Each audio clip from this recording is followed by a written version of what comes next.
A billionaire CEO believed he was infertile until his ex returned with twin girls who looked exactly like him. Welcome, dear listener, to Beyond Color Stories.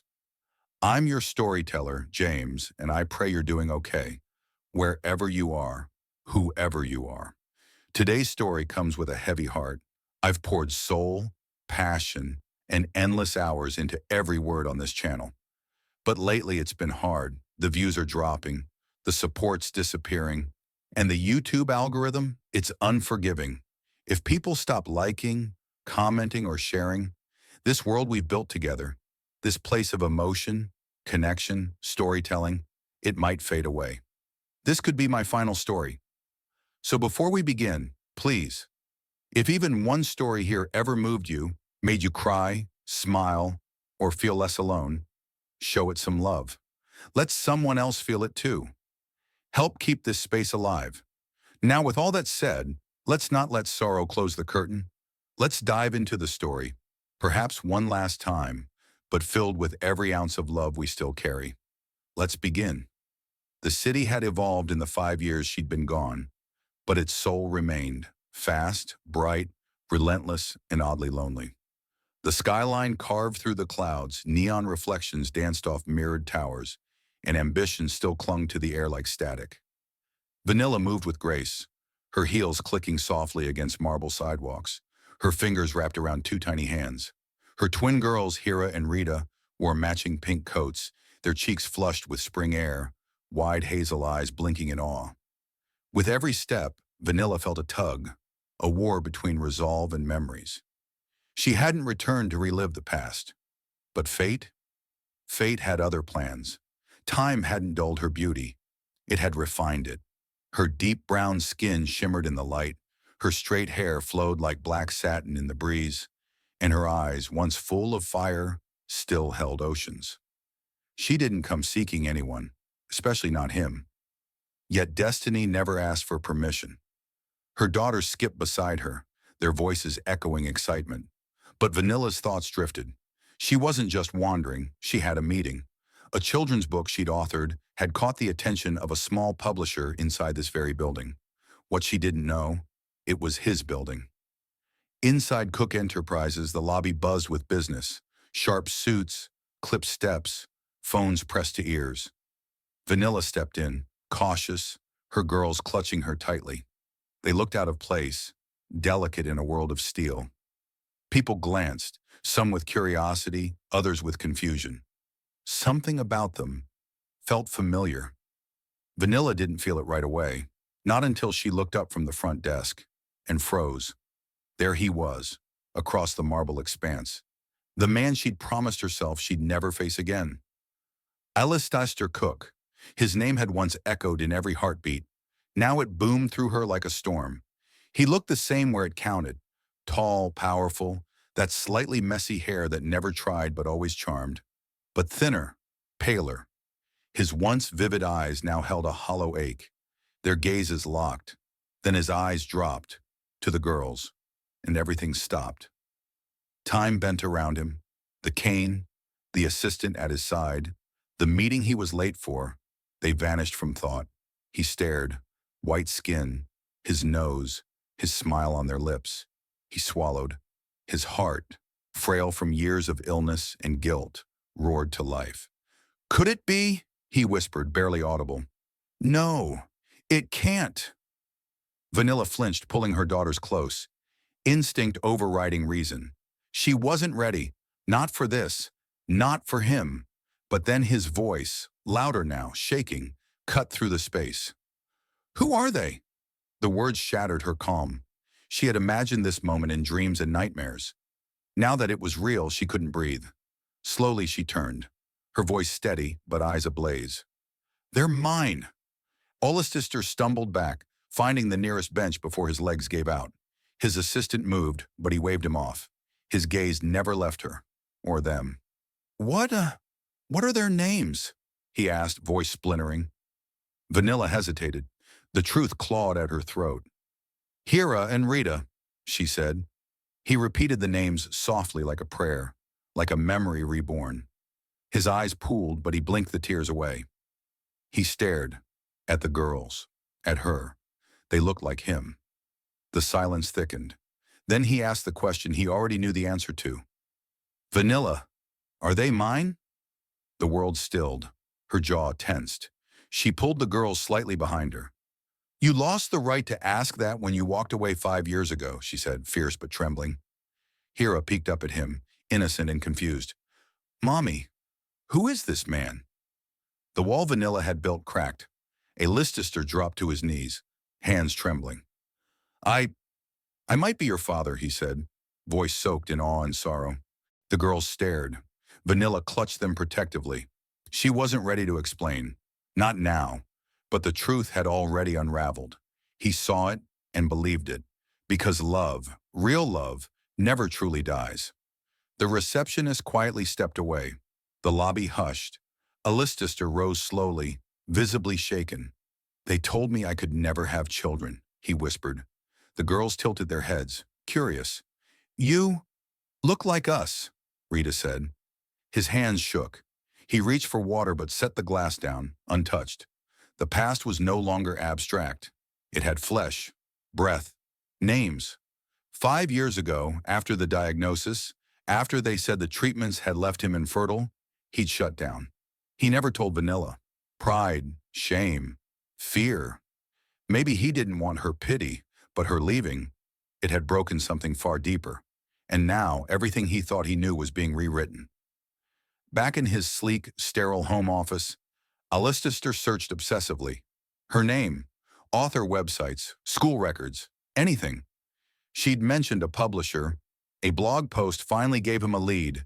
V.H. Noor. Noor, her grandmother's last name. The contact info was unfamiliar, but it was something. He copied the email. But words wouldn't come. What could he say? I saw our daughters today. You didn't tell me I was a father? It all felt insufficient. He closed the laptop and paced. Across town, Vanilla sat beside her daughter's bed, watching them sleep. The apartment was humble. 2 bedrooms, soft pastels, warmth, peace she had fought for. Now it trembled. She had seen the truth in his eyes. He wouldn't walk away this time. And maybe she didn't want him to. That terrified her most. She brushed hair from Rita's forehead. Could she share them? Let him into their world? Would he try to take them? Her heart pounded at the thought. Number. She wouldn't lose them. Not to any court, not to DNA, not even to love. Then, the intercom buzzed. Her blood turned to ice. 10:47 p.m. No deliveries, no guess. She peeked at the monitor. Ayla's sister. She hadn't given him her address. But of course, he could find anyone. He stood there in the rain. No umbrella, no mask, just raw emotion. She shouldn't have buzzed him in. But her hand moved on its own. The door clicked. He climbed slowly, each step heavy. Rain clung to his rolled sleeves, his beard unkempt, hair tousled. At her door, he didn't knock. He just looked at her, at the years between them. She opened the door. No words, just silence. Finally, he whispered, I couldn't sleep. She nodded. I didn't expect you. I didn't expect to meet my daughters today, he said, his voice unraveling. But I did, and now I can't unsee them. Her chest ached. She stepped aside. He entered like a man chasing a memory. Crayon drawings on the fridge, paper butterflies, tiny handprints on the wall. No father in sight. Just love. I didn't know, he said, looking around. You didn't ask, she replied. I thought I couldn't have children. The doctor said. He paused. I was ashamed. I didn't want you to pity me. You broke me, she whispered. I broke myself, he confessed, for letting you go. She crossed her arms, legs weak beneath her. Why are you here, Leicester? Because I saw them. Because they're mine. Because I missed 5 years, and I can't lose another moment. I don't want to fight. I want to know them. I want to know you again. He moved toward the hallway, stopped at the girl's room. She warned, they're asleep. I know, he said. I just want to see them. She nodded. He peeked inside. 2 tiny figures curled beneath pink blankets. Soft breaths, stuffed animals. Peace. He stood still, one hand on the doorframe. and wept silently. "They're perfect," he whispered. Vanilla couldn't speak. He turned back, eyes filled with something more than tears, something like hope. "I know I have no right to ask for forgiveness." She looked up at him, searching for certainty, for promise, maybe for a glimpse of the man she once loved. And in that gaze, for the first time in years, something cracked open. But before she could make sense of it, emotion slammed into her chest like a storm. Vanilla stepped back, her hand gripping the wall, knuckles pale with restraint. Alistair's breathing faltered. He looked like a man standing on the edge of everything. Hope, grief, madness. "I should go," he whispered but didn't move. Her lips parted, no words came. Instead, she stepped toward the door and opened it wider, silence draping over them like an old memory. Alistair took a step into the hallway, but her voice, sharp and cracking, froze him mid-step. "Wait." He turned, her face twisted in pain, breath unsteady. "Alistair," she said, his name barely more than a breeze, but it carried 5 years of silence. "I saw them," he said, voice breaking. "I saw their faces. I know what this means." Her throat tightened. "Are they mine?" There it was, the question she'd built walls to keep out. Her silence was louder than any answer. "Vanilla, please," he whispered, not like a billionaire, but like a man stripped of everything. "Don't do this to me. I need the truth." Tears shimmered in her eyes. "You weren't supposed to see them," she murmured. "You were never meant to know." "But I did, and now I can't breathe without knowing." "They're not just anyone, Alistair," she whispered. "They're everything, my whole world. I didn't choose this." "You think I did?" he replied, voice raw. "You left. I thought you moved on, didn't love me enough to stay." "I left because I did love you," she cried. "You were drowning, barely holding on. I couldn't throw a pregnancy into that storm." "You should have let me choose," he said quietly. She leaned into the wall, shaking. "And risk you breaking? Hating yourself every time you saw them?" "I couldn't." "So you erased me from their lives," he said, voice cracking. 5 years, gone." "I didn't erase you. I gave everything," she snapped, pain curling in her voice. "My youth, my sleep, my dreams. I stayed up every night wondering if you'd hate me if you ever knew." His eyes burned. "And now I do. And it's not hate. It's loss. It's grief." She folded inward. "Yes," she whispered. "They're yours." The words landed like thunder. Alistair covered his face, shoulders shaking, and the tears came, hot and unrelenting. Not tragedy. Truth.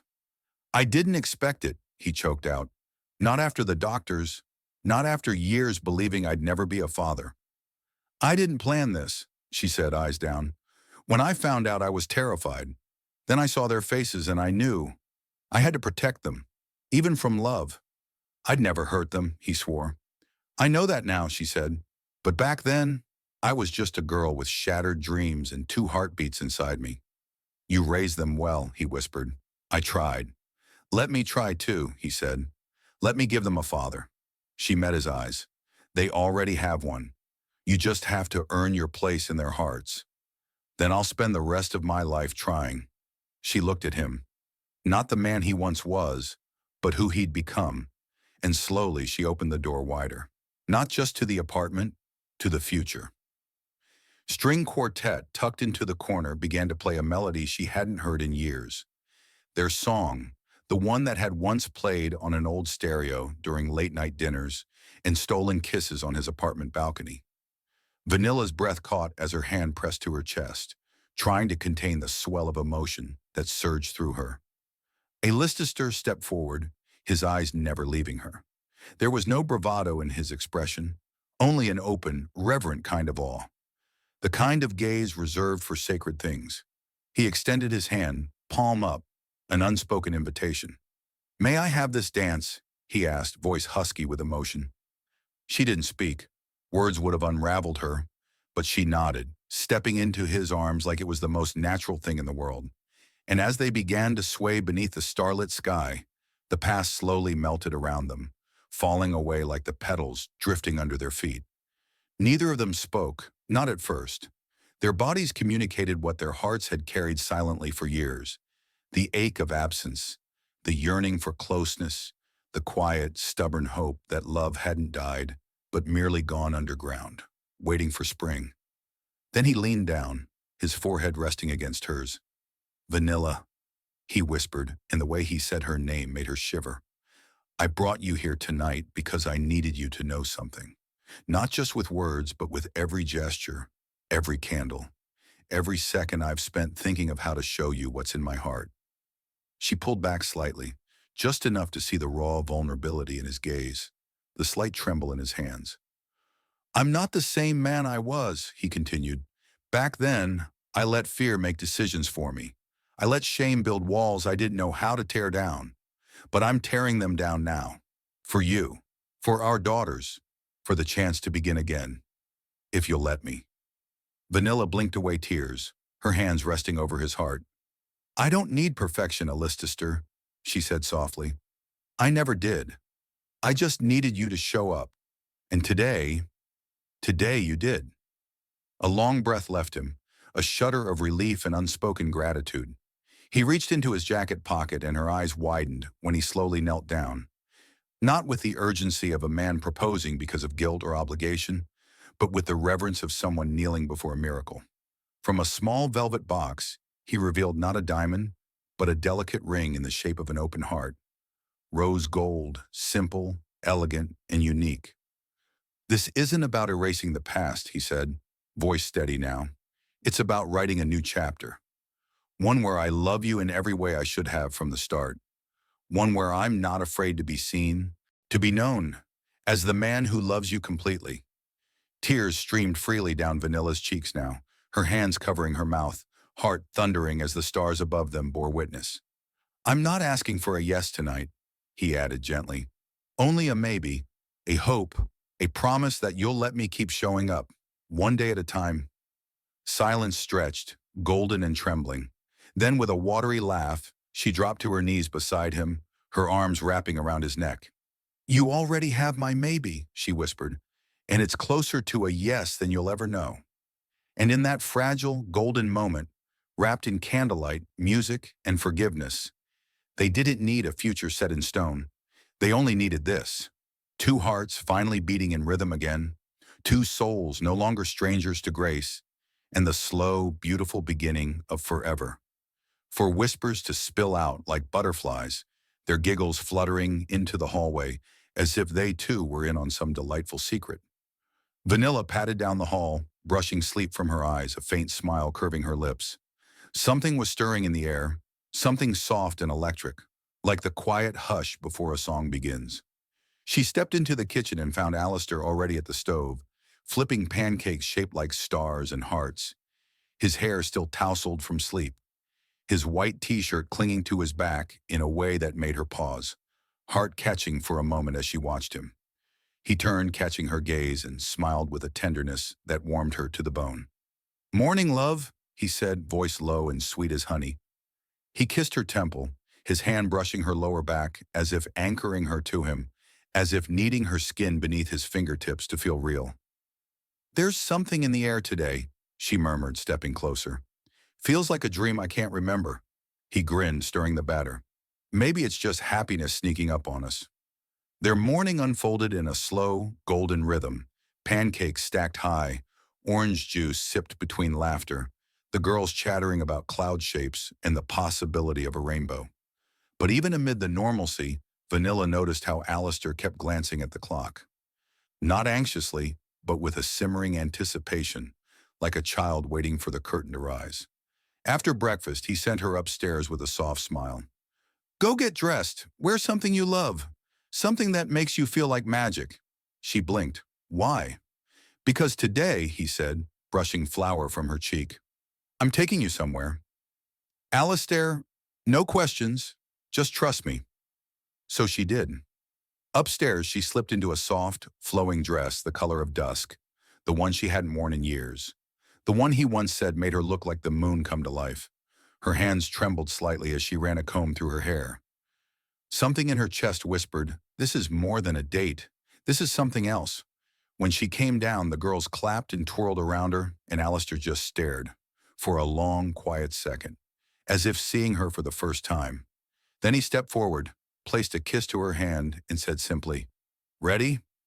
The drive was quiet, hands linked between them, his thumb brushing her knuckles. And when he finally pulled up to the old garden terrace on the hill, the one where they'd had their first real date, the one that had been closed for years, she gasped. It had been restored. Vines trimmed, lanterns lit, blossoms in full bloom. The air smelled of jasmine and sun-warmed roses. A soft, instrumental melody floated from a hidden speaker. "Alistair," her voice broke. He led her gently down the path. At the center of the terrace, under a wooden archway, now blooming with white orchids and lavender, he turned to her. "I thought I'd lost the right to dream like this," he began, voice shaking. "But you gave me a second chance. You brought me home." From his pocket, he pulled out a small velvet box, not new but weathered with time. "When I bought this ring," he said, opening it to reveal a simple but stunning diamond set in a band etched with tiny stars, "I was too proud, too scared, too broken to give it to you. But I've carried it all these years, hoping, praying, that one day you'd still be mine." She choked back a sob, eyes wide. "I don't want to waste another moment of this life without you. I want more mornings, more pancakes, more giggles and garden walks. I want forever with you, Vanilla. Will you marry me again?" She dropped to her knees with him, tears blurring her vision, her smile trembling like sunlight on water. "Yes," she whispered, 1,000 times, "yes." He slid the ring on her finger and pulled her into his arms as the twins came running from behind the bushes where they'd been hiding, throwing petals and squealing with glee. And in that garden under the sky that once saw their first kiss, they sealed the promise of their second beginning. Love reborn, love reclaimed, love eternal, rained down like blessings from above, caught in the soft breeze and tangled in Vanilla's braid. The girls were the first to reach them, Hera flinging her arms around Alistair's legs and Rita squealing as she clung to Vanilla's waist, their laughter bright as wind chimes in the hush after thunder. The guests stood, clapping through tears and smiles, the music rising with joy as if the garden itself had been waiting years for this moment to bloom. They didn't rush from the altar. They stayed a while, wrapped in one another's arms. Alistair whispering something into Vanilla's ear that made her close her eyes and nod, her fingers brushing his cheek like a promise. And then slowly they walked back down the aisle hand in hand, their daughters skipping ahead of them, tossing the last of the petals, their voices floating back in bits of giggles and songs. The guests reached out with gentle touches and soft congratulations, though many simply watched, too moved to speak. The reception unfolded under the stars, with strings of fairy lights casting a glow that seemed almost otherworldly. Tables were laid with linen and wildflowers. Food was served family-style on rustic platters, and laughter mingled with the soft crooning of a jazz singer whose voice wrapped around the guests like silk. There were toasts. Vanilla's sister stood first, tears in her eyes and joy in her heart, speaking of watching Vanilla fall apart and rise again. Alistair's brother followed, raising a glass and thanking the woman who had taught his brother to be brave enough to love fully. But it was Vanilla's toast, unexpected and unrehearsed, that stole the night. She rose with her hand still in Alistair's, and her voice trembled but didn't falter. "I thought I had to be perfect to be worthy of love," she said softly, the crowd going still. "But it turns out love, real love, is what makes you brave enough to be imperfect. Alistair didn't just come back. He came home, to me, to our girls. And tonight, I don't feel like I'm beginning a new chapter. I feel like I've finally arrived at the one I always dreamed of." Alistair kissed her hand again, like he still couldn't believe she was real. Later, after the dances, the first one slow and breathless, with the twins climbing between their legs, giggling until they were scooped up and spun around to cheers. And after the cake was cut and candles were blown out by small, impatient fingers, and after the laughter had mellowed into murmurs and soft music, they found themselves alone once more. In the quiet glow of the garden, fireflies dancing lazily in the trees, Vanilla leaned her head against his shoulder, and he kissed her temple. "You were worth every step back," he murmured. She smiled, her hand resting over his heart. "And you were worth every tear." Above them, the stars burned softly, silent witnesses to a love that had been lost, found, and finally forever claimed. And for a moment, time seemed to bow to the sanctity of that night. There was no need for grand declarations, no orchestration of perfection, just the steady hum of a love that had survived the storm and now bloomed in the quiet aftermath. Vanilla rested her cheek against Alistair's chest, listening to the steady beat of his heart, the rhythm she had come to trust more than any clock, any promise. He was no longer the man broken by illness or haunted by the shadows of his past. He was the father who made up bedtime tales, the partner who painted gardens with dreams, the soul she had once prayed for before she even knew his name. Outside, the waves crashed in their eternal dance against the cliffs below, and inside, peace lingered like incense, delicate, invisible, sacred. The twins stirred briefly, Hia mumbling something about a moonflower prince, and Rita whispering, half asleep, "Don't let the story end." Vanilla smiled softly, brushing a curl from her daughter's forehead. "It won't," she murmured, more to herself than anyone else. "Not ever." Alistair, eyes closed, smiled too. He'd heard her. Their story wasn't built of pages and chapters, but of days like this. Real, unfiltered, kissed by chaos and soothed by touch. They didn't chase forever anymore. They lived it. And as the last of the fairy lights dimmed, their hearts stayed lit. The mansion on the cliff, once so quiet and cold, now echoed nightly with lullabies, laughter, whispered dreams, and the living, breathing miracle of a love not just survived, but reborn. And that, in the truest, softest sense, was their happily ever after.